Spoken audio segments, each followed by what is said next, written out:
அம்மா திவ்யா 3 மாசத்துக்கு முன்னாடி 3000 ரூபாய் வாங்கியிருந்தான்ல இந்தாம்மா. சரிங்க அத்தை. அடா எண்ணி பாருமா. என்னங்க அத்தை இப்படி சொல்லிட்டீங்க? ஒரே குடும்பமா ஒற்றுமையா இருக்கும். எனக்கு ஒண்ணுன்னா நீங்க ஓடி வரீங்க. காசு என்ன அத்தை காசு? இது வெறும் பேப்பர் அத்தை. இன்னைக்கு வரும் நாளைக்கு போவோம். ஐயோ அப்படிலாம் இல்லம்மா. புரிஞ்சு போச்சு அத்தை. வேற வீட்ல இருந்து வந்த பொண்ணு இல்ல நானு. நான் அந்த மாதிரிலாம் நினைக்கலம்மா. இனிமேலாச்சும் இது மாதிரிலாம் பண்ணாதீங்க.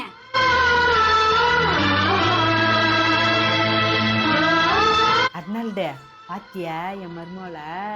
You are very லக்கிடா.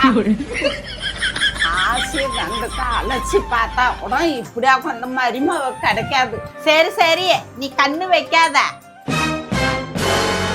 500 200 என்கிட்ட இருந்து மட்டும் புது நோட்டா வாங்கிக்குது. திரும்ப தரும்போது எல்லாம் தீஞ்சு நோட்டா தருது. என்ன 3000க்கு 30 ரூபா குறையுது?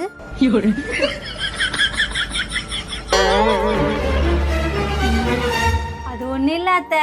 கள்ள நோட்டெல்லாம் கண்ணா பின்னான்னு வருதுல்ல, அதான் செக் பண்ண. நல்ல வேலை யாரும் பார்க்கல.